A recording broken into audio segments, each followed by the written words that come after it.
오늘 저 3부 예배 오신 또 온라인으로 예배하는 모든 성도님들에게 주님을 사랑하시고 주님을 기뻐하신다는 고백이 나의 고백 되길 간절히 바랍니다.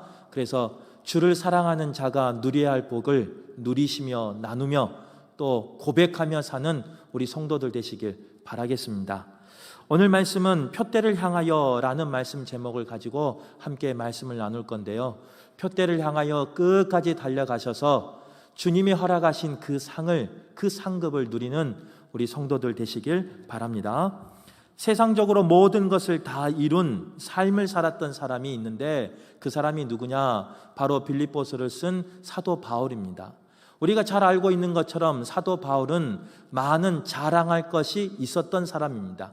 그래서 그는 자신의 의를 자랑하며 살았고 또 자신이 이룬 업적과 또 자신의 혈통을 또 자신의 학문과 지식을 자랑하면서 살았던 사람이 사도 바울입니다.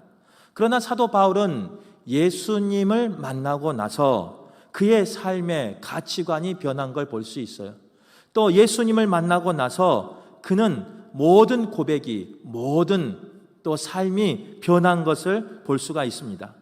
특별히 믿음의 눈으로 자신을 바라보게 되었다는 거예요.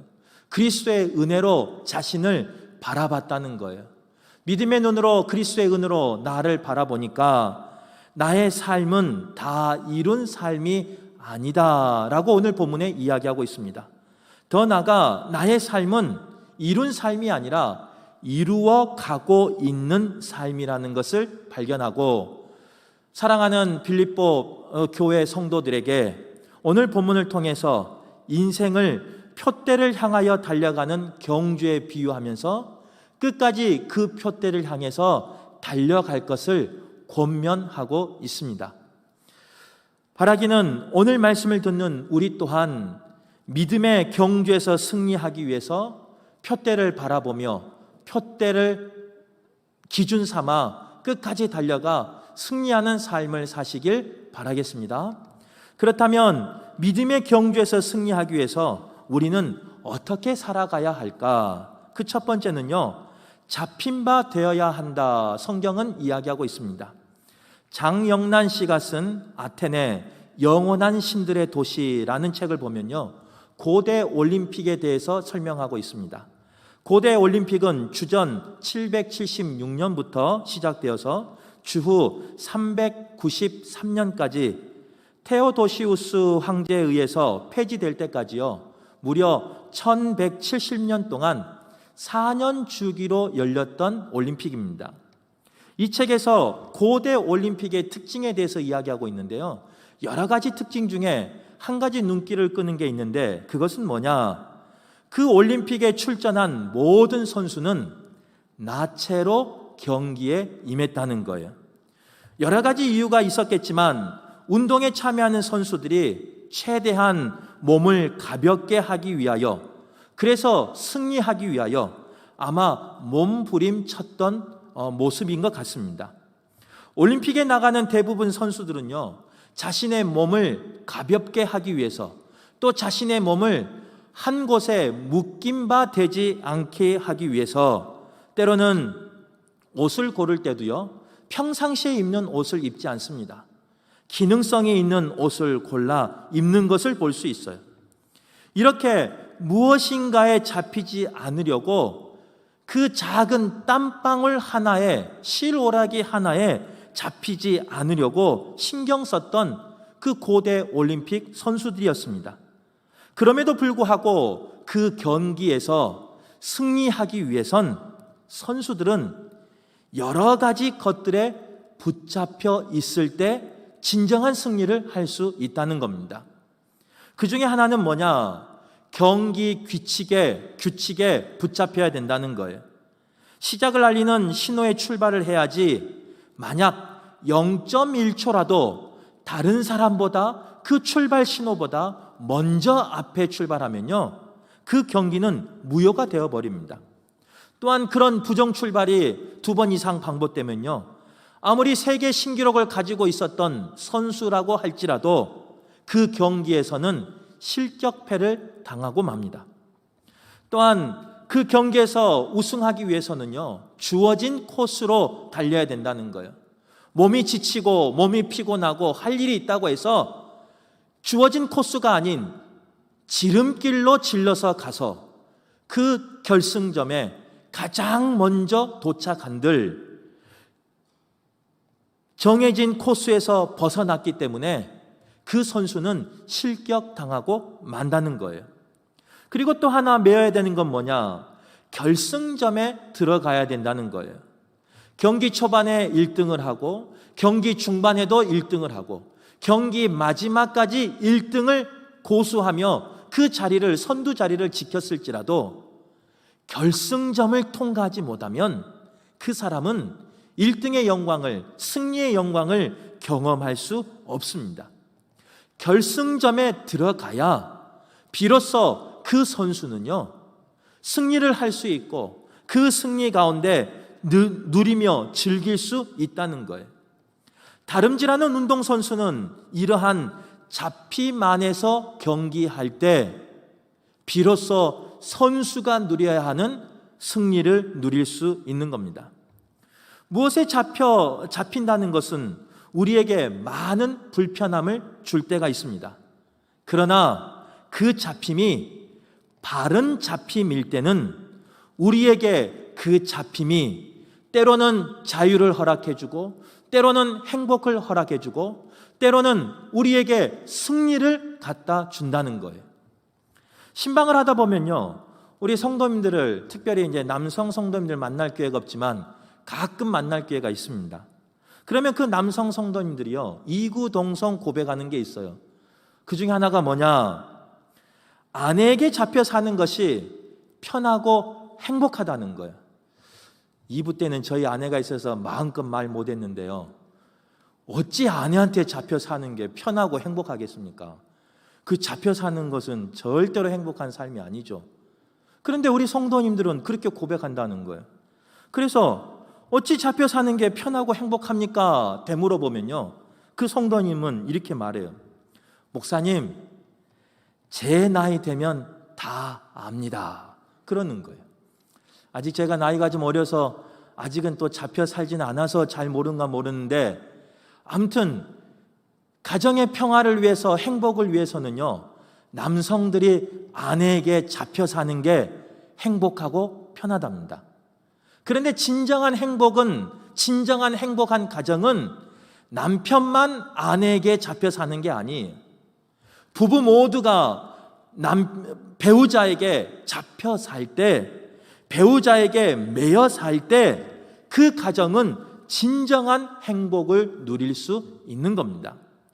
가정생활도 바른 매임이 중요한 것처럼 신앙생활도 바른 매임이 중요하다는 거예요. 오늘 말씀처럼 주님께 매인 삶이 아니다면 아무리 성숙한 인성을 가지고 성품을 가지고 인격을 가지고 또 선한 삶을 산다고 해도 주님 앞에 매인 사람이 아니면 그리스도인이 될 수 없습니다. 천국을 소유할 수 없습니다. 주님에게 매인 삶을 살아갈 때 그리스도인이 될 수 있고 하나님의 자녀가 될 수 있고 하나님이 허락하신 그 천국을 소망하며 누리며 살 수 있는 거라는 거예요. 바라기는 오늘 예배하는 모든 분들이 세상 것들에게 붙잡히지 마시고 주님에게 잡혀 사시는 복된 분들 되시길 간절히 바라겠습니다. 예전에 자기 의를 성취하며 또 자기 의를 자랑했던 바울이었어요. 그리고 자기의 업적을 자랑하며 교만한 삶을 살았던 바울이었습니다. 하지만 예수님을 만나고 나서, 예수님께 잡히고 나서 그리스도를 위해서 사는 바울로 변해버렸다는 거예요. 그래서 그는요, 삶을 바라보는 태도가 바뀌었어요. 삶을 해석하는 그 해석의 방법이 달라졌어요. 바울은 주님께 매이고 나니까 감옥에서도 기뻐하며 노래할 수 있었습니다. 바울이 주님에게 매이고 나니까 갇혀 있는데도 불구하고 찬양하며 감사하는 삶을 살 수 있었던 거예요. 주님께 매이면 매일수록 자유를 누릴 수 있는 겁니다. 주님께 붙잡히면 붙잡일수록 나의 힘이 아닌 주님의 힘으로 세상을 이길 수 있는 겁니다. 바라기는 예배하는 모든 분들이 주님 앞에 붙잡혀 사는, 주님 앞에 매임 당하는, 그래서 자유를 누리며 승리를 누리며 사는 우리 성도들 되시길 바라겠습니다. 두 번째로, 푯대를 향하여 나가기 위해선 뒤에 있는 것을 잊어버리고 앞에 있는 것을 잡아야 한다, 이렇게 말하고 있습니다. 경주에서 승리하고자 하는 사람은요, 목표 지점이 있는 그 푯대를 바라보고 달려야 된다는 거예요. 단거리 달리기의 그 승부는요, 0.01초 단위로 그 승부가 엇갈릴 때가 있어요. 그래서 0.01초 그 순간의 찰나에 승부가 엇갈리기 때문에 그 달리는 순간에 그 푯대를 바라보지 못하고 앞을 바라보지 못하고 뒤의 것을 바라본다면, 뒤를 돌아본다면 아마 승리할 수 없을 겁니다. 모세가 고백한 시편 90편 말씀에 보면요, 우리의 연수는 70이요 강건하면 80이라 그랬습니다. 그리고 더 나아가 그 시간이 신속히 날아간다라고 모세는 고백하였습니다. 70년, 80년 그 세월이 긴 것 같지만 성경은 그렇지 않다는 거예요. 또 우리의 어른들은 그 인생이 그렇지 않다라고 말하는 거예요. 70년, 80년 되는 그 인생이 날아가는 화살과 같이 지나간다라고 성경은 말하고 있습니다. 그래서 사도 바울은 오늘 본문의 13절에서 뭐라고 말하고 있느냐? 그런 날아가는 화살과 같은 인생 속에서 오직 한 일, 즉 뒤에 있는 것을 잊어버리고 앞에 있는 것을 잡으려고 쫓아가라 라고 권면하고 있는 거예요. 뒤를 돌아보지 말라는 거예요. 앞을 향해서 전진해 나가라는 거예요. 오늘 13절에 나와 있는 뒤에 있는 것들은 무엇이냐? 예수를 만나기 전 육체적으로 신뢰했던 것을 말합니다. 바울은 예수를 만나기 전에 자랑했던 것들이 많이 있었습니다. 우리가 지난주에 나눴던 것처럼요, 바울은 이스라엘 사람이었습니다. 또 베냐민 지파 중 한 사람이었습니다. 히브리 사람이었고 또 바리새인이었고 가말리엘 문화에서 공부한 사람이었고 열심히 있는 자였고 율법으로는 의로운 사람이었습니다. 당시 문화적인 배경에서 역사적인 관점에서 비춰보더라도 참으로 자랑할 만한 혈통에서 있었고 지위가 있었고 명예가 있었고 지식이 있었던 사람이 사도 바울이었습니다. 그런데 사도 바울이 예수님을 만나고 나니까요, 그 자랑하는 모든 것들을, 과거에 나의 자랑이 되었던 그 모든 것들을 배설물로 여겼다, 성경은 말하고 있습니다. 이유인즉슨 푯대를 향하여 앞을 보고 나아가는데 이 모든 자랑이 방해가 되더라는 거예요. 주님을 섬기고 나가는데, 주님을 예배하고 나가는데, 주님을 바라보고 나아가는데 그런 세상적인 자랑이, 세상적인 그 풍요함이, 그 세상적인 모든 것이 나의 발목을 잡더라는 거예요. 앞으로 나가야 되는데요, 그 세상의 자랑이 앞을 나가지 못하게 그렇게 장애물이 되었다는 거예요. 그래서 사도 바울은요, 그런 옛것, 예수를 만나기 전에 자랑했던 모든 것을 배설물로 여겨버렸습니다. 그러면 여기서 이제 질문이 하나 생겨요. 의문이 하나 생겨요. 주님을 만나려고 열심히 전진해 나아갔던, 앞만 보고 나아갔던, 뒤의 것을 잊어버리고 살았던 사도 바울이면 우리끼리 이야기예요. 잘 살아야죠. 행복해야죠. 평안한 삶을 살아야죠. 그동안 굽어 있었던 삶이 펴진 삶이 돼야죠.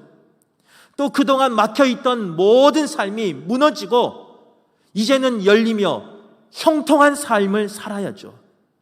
그런데 사도 바울의 지금 상황은 어떤 상황이냐면요, 앞만 보고 나갔음에도 불구하고, 주님만 보고 나갔음에도 불구하고, 세상의 자랑을 다 잊어버리고 살았음에도 불구하고 사도 바울은 감옥에 갇힌 신세가 되어버렸습니다. 만약 여러분의 신앙 가운데 이런 고난이 있다면 여러분 어떻게 하시겠습니까? 만약 내가 주님만 바라보고 주만 위하여 헌신하며 봉사하고 살았는데 우리의 삶에 형통의 삶이 아니라 막힘의 삶이, 눈물의 삶이, 억울한 삶이 내 삶 가운데 있다면 우리는 어떻게 살아가겠습니까? 아마도 그 과거의 명성이 생각났을 거예요. 아마도 그 과거에 세상을 호령하며 세상을 다스렸던, 이끌었던 그 힘이 생각났을 거예요. 그래서 과거로 돌아가고 싶었을 거예요. 그런데 사도 바울은요, 도리어 오늘 말씀해 보면요, 뒤에 있는 것을 잊어버려야 한다, 이렇게 말하고 있습니다. 비록 내 삶이 공고하고 힘들지라도, 비록 주님을 바라보며 주님과 동행하는 삶 때문에 내 삶 가운데 억울함이 있고 내 삶 가운데 눈물이 있을지라도 뒤에 있는 것을 잊어버리고 머뭇거려서는 안 된다는 거예요. 힘들어도 표대를 향해서 힘을 다해 전진해 나아가라고 사도 바울은 이야기하고 있는 겁니다. 우리가 새벽에 계속 묵상하고 있는요, 이스라엘 백성을 보면 알아요. 그 출애굽기에 보면 이스라엘 백성이 어떻게 살아갑니까? 출애굽이라는 그 노예 생활이라는 그곳에서 구원받는, 애굽을 탈출하는 그런 은혜를 받아요. 그런데 그 광야의 삶 가운데 때로는 닥쳐오는 어려움이 있었어요. 주님의 뜻에 따라서 출애굽하였지만, 주님의 은혜를 받고 출애굽하였지만 그들은 광야를 만나게 되고, 때로는 그 모래폭풍에서, 때로는 뜨거운 햇빛 아래, 때로는 차가운 그 밤하늘 아래, 때로는 목마름 아래, 배고픔 아래, 쉴 곳 없는 그런 아픔 아래, 또 홍해라는 그 큰 강가 앞에서 그들은 어떻게 하느냐? 과거를 동경한다는 거예요. 성경은 앞으로 나아가라, 그 가나안 땅을 약속해 주셨지만 이스라엘 백성은 힘들고 어려울 때마다 그 가나안 땅을 바라보며 믿음으로 살아갔던 것이 아니라 출애굽한 1세대는요, 힘들고 어려울 때마다 애굽 생활을 그리워했다는 거예요. 애굽 생활을 동경했다는 거예요. 과거를 동경했다는 거예요. 과거를 동경했던 출애굽 1세대가 어떻게 된지 잘 아시지 않습니까? 광야에서 죽고 말았습니다. 여호수아와 갈렙 빼고는 하나님의 약속의 땅에 들어가지 못했습니다. 그들은 힘들고 어려울 때 과거에 집착했고 과거로 돌아가려고 했고, 그래서 전진하지 못하였어요. 그래서 그들은 그곳에서 하나님께서 약속해 주신 가나안 땅을 보고서도 들어가지 못하는 그런 불쌍한 삶을 살게 되었다는 거예요. 바라기는 우리도 힘들고 어려울 때가 있을 겁니다.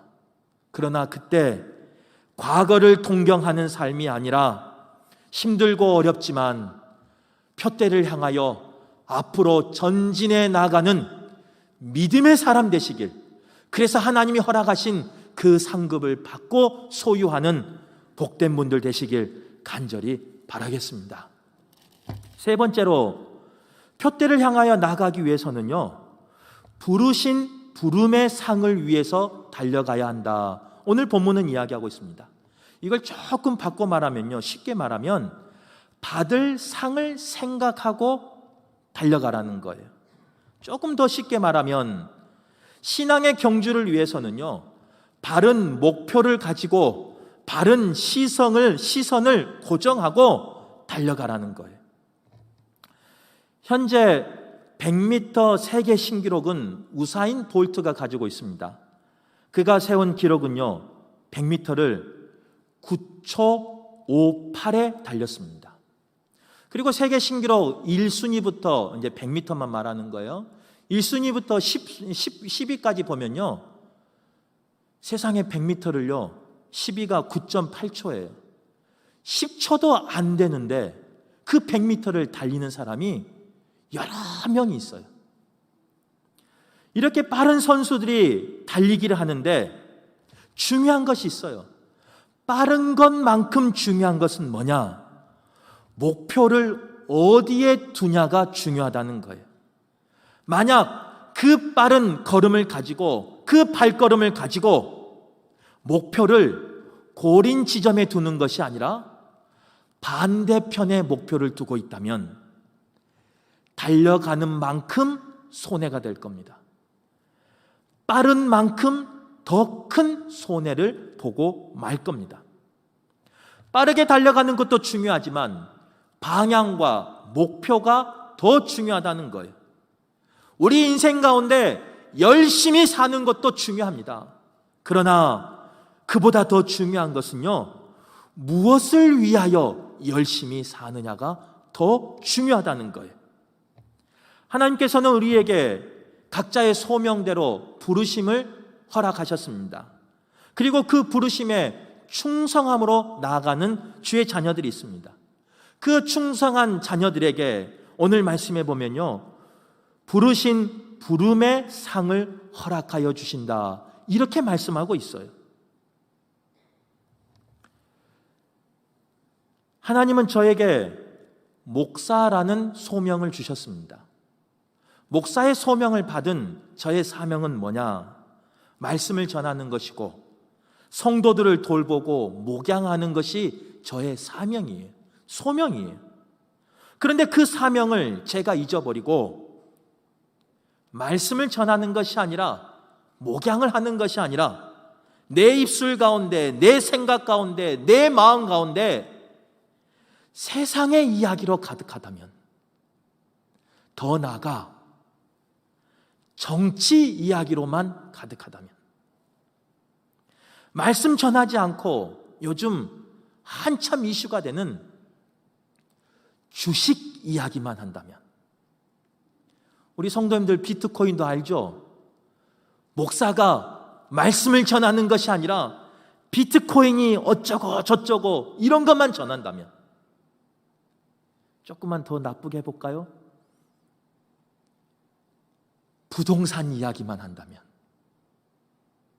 과연 목사로서의 소명과 사명을 감당한 사람이겠습니까? 과연 하나님이 허락하신, 하나님이 준비하신 그 부르신 부름의 상을 받을 수 있는 사람이겠습니까? 또한 저는요, 목사로만 부름받는 게 아니고 우리 금호교회 위임 목사로 세움 받았습니다. 언젠가 이야기를 했을 겁니다. 담임 목사는 성도와 약혼 관계에 있는 목사고, 위임 목사는 성도와 결혼 관계에 있는 목사라, 이렇게 한번 설명한 적이 있습니다. 그런데 금호교회와 결혼 관계를 맺고 있는 제가 여러 가지 이유로 다른 교회에 관심을 가지고 있다면, 그래서 다른 교회 성도들을 만나고 있다면, 금호교회 성도들에게 마음을 두지 아니하고 금호교회 성도들을 목양하지 아니하고 다른 교회 성도들을 더 마음에 두고 있다면, 하나님이 준비하신 부르심의 상을 받을 수 있는 자격이 있을까요? 남의 이야기니까 한번 대답해 보세요. 그런 목사가, 그런 위임 목사가 과연 위임 목사라고 할 수 있고, 과연 소명을, 사명을 감당하는 목사라고 할 수 있겠습니까? 질문이에요. 아유, 성도님 이야기 아니고 남의 이야기니까. 상 받을 수 있겠어요? 하나님 앞에 서서 부끄럽지 않겠어요? 동일한 이치예요. 성도인 우리는 하나님의 거룩한 구별된 백성입니다. 하나님의 거룩한 자녀이에요.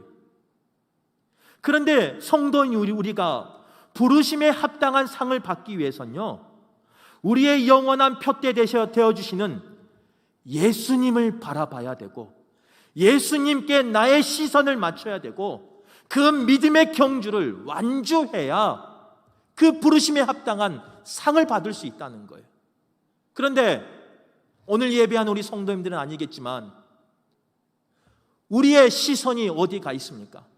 우리의 마음이 어디에 가 있습니까? 내가 세상에 살면서, 내가 신앙생활하면서 내 입술 속에서 나오는 말들이 대부분 어떤 이야기입니까? 하나님이 그것으로 나에게 사명 주셨다면요, 당연히 그것들로 가득해야죠. 그러나 하나님이 나에게 건강 주신 이유는 하나님을 전하라고 주신 것이고, 나에게 물질 주신 이유는 하나님의 나라를 위하여 쓰라고 주신 것이고, 나에게 지식과 명예를 주신 이유는 하나님을, 예수 그리스도를 전파하라고 주신 것인데, 우리는 그 사명과 소명에는 관심 없어요. 그 복에만 관심이 있을 때가 있어요. 바라봐야 할 것을 바라보고 앞으로 달려가야 되는데, 목표가 신앙인과 세상 사람과 별반 차이가 없다면, 그러면서도 하나님이 허락하신, 하나님이 준비하신 그 부르심의 상을 받기를 원한다면, 소명과 사명을 잃어버린 목사와 무슨 차이가 있겠습니까? 바라기는 하나님이 주시는 부르심에 합당한 상을 받아 누리기 위해 주님만 바라보시고 그 표대를 향하여 전진해 나아가는 저와 여러분 되시길 간절히 바라겠습니다. 말씀을 정리하겠습니다. 제가 학부 3학년 때 친구와 함께 인도에서 1년 이상 선교할 때가 있었습니다. 그 당시 인도 비자는요 6개월이 나오지 않았어요. 그래서 한국에서 6개월 비자를 받고 나가서요 6개월 동안 있다가 비자 연장할 때가 됐어요. 거기서 이제 1년 이상 있다 보니까 두 번을 연장해야 됐습니다. 한 번은 네팔에 가서 비자 연장을 하고, 한 번은 방글라데시에 가서 비자 연장을 했습니다. 지금 같으면 그냥 비행기 타고 2-3시간 만에 가서 돌아왔을 것인데, 갔다 왔을 것인데, 그때는요 좀 가난했어요. 그래서 그 먼 나라를, 이제 저는 인도 남쪽에 있었고 네팔과 방글라데시는 북쪽에 있는 나라잖아요. 그곳을 어떻게 가냐면요 기차를 타고 가기로 했어요.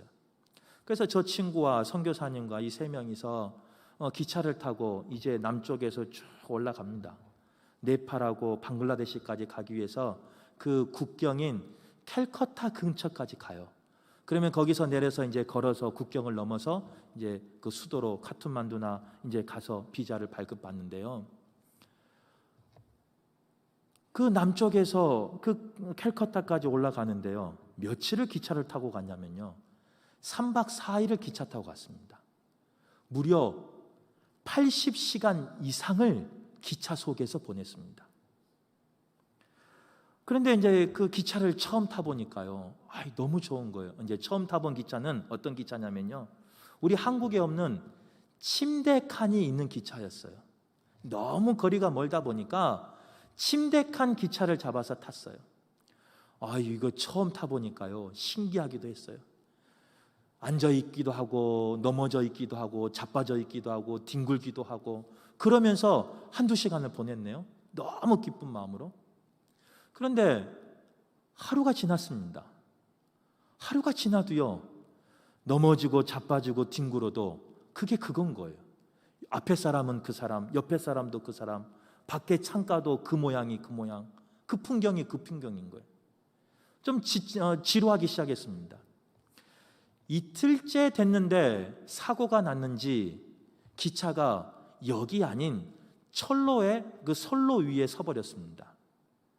그런데 그 안내 방송도 안 들리고요. 우리는 무작정 기다렸어요. 몇 시간 있으면 가겠지 하는데요. 수시간이 지나도 기차는 출발하지 않았어요. 그러니까 겁이 나더라고요. 야, 내가 제 시간 안에 비자가 만료되기 전에 국경을 벗어날 수 있을까? 과연 이 기차가 제대로 갈 수 있을까? 그런 생각이 들더라고요. 그런 이제 걱정을 하고 있는 저의 모습을, 우리 이제 친구하고 저하가 있는 이제 모습을 보고 동행하시던 선교사님이 말씀으로 위로해 주셨습니다. 어떤 말씀을 해 주셨느냐? 그때는 이제 전도사 시절이었으니까요. 전도사님, 인도 기차는 원래 그렇습니다. 그러면서 이렇게 말해 주는 거예요. 인도 기차는 출발 시간은 정해져 있는데 정각에 출발한 적은 한 번도 없습니다. 또 도착은 언제 하느냐? 도착해야 도착하는 겁니다. 이렇게 말하는 거예요. 그러면서 이제 우리를 위로하는 말씀이 어떤 말씀이었느냐? 그런데도 불구하고 분명한 것은 목적지가 적혀 있는 기차를 타고 그 기차가 선로에서 탈선하지 않고 그 기차가 천천히라도 앞으로 가고 있으면 언젠가는 목적지에 도착합니다 라고 말해 주시는 거예요. 그러면서 그냥 즐기래요. 황량한 사막을 지나가는 것도 즐기고 푸른 초장을 지나가는 것도 즐기고 비바람이 쳐도 즐기고 캄캄한 그 터널을 지날 때도 즐기라는 거예요. 기차가 탈선만 되지 않으면 도착할 거니까 즐기세요 라고 그러는 거예요. 그 선교사님 말씀에 큰 위로가 받았고요. 또 큰 깨달음을 얻었어요. 그것이 뭐냐? 3박 4일 되는 짧은 기간 동안 저는 기차에서 많은 경험을 했습니다. 변화되는 날씨를 봤고 바뀌는 풍경을 봤고 때로는 서버리는 그 기차를 경험했고 정각에 출발하지도 않고 도착하지도 않은 그런 기차를 경험했다는 거예요. 그런데 우리의 인생도 마찬가지라는 거예요. 우리의 인생이 70이요 강건하면 80이라고 했는데 그 인생 가운데 기차라는 그 인생의 여행을 떠날 때 때로는 내 삶이 비바람이 몰아칠 때도 있습니다. 때로는 화창한 날씨가 기다릴 때도 있을 겁니다. 하지만 때로는 캄캄한 그 터널, 한 치 앞도 볼 수 없는 그 터널, 끝도 보이지 않는 그 터널을 지날 때도 있을 겁니다. 또한 황량한 사막이 우리를 기다리고 있을 때도 있다는 거예요. 하지만 분명한 것은요, 그런 인생이지만, 그런 삶이지만 예수님 앞에 묶여 있으면, 그리고 예수님과 함께 전진해 나아간다면, 그리고 그 전진해 나아가는 것이 표대를 향하여 나아가는 길이라면 언젠가는 주님이 약속하는 그 약속의 땅에, 그 축복의 땅에 도달한다는 거예요. 우리 성도님들은 어떤 인생을 살고 있습니까? 때로는 우리의 인생이 내가 원하지 않는 그런 터널을 지날 때가 있어요. 한 번이 아니라 하나 지났는데 또 나와서 내 마음을 녹아내리게 할 때 있어요. 내 삶 가운데 눈물 흘렸는데 이번이면 끝났으면 좋겠는데 또 눈물 나게 하는 그런 상황이 내 삶 가운데 있을 수 있습니다. 우리 취업을 앞두고 있는 우리 청년들 보면요, 시험을 봤는데 이번에도 안 되고 저번에도 안 되고 이번에 또 시험을 보는데 또 안 될까 봐 두려워하는 청년도 있을 수 있습니다. 그러나 분명한 것은 내가 주님과 동행하고 있다면, 내가 주를 표태 삼아 조금이라도 전진하고 있다면 주님이 준비하신, 예비하신 그 축복을 누릴 줄 믿습니다. 주님과 함께 하셔서 그 주님이 예비하신 그 모든 축복을 누리며 나가는 저와 여러분 되시길 바라겠습니다.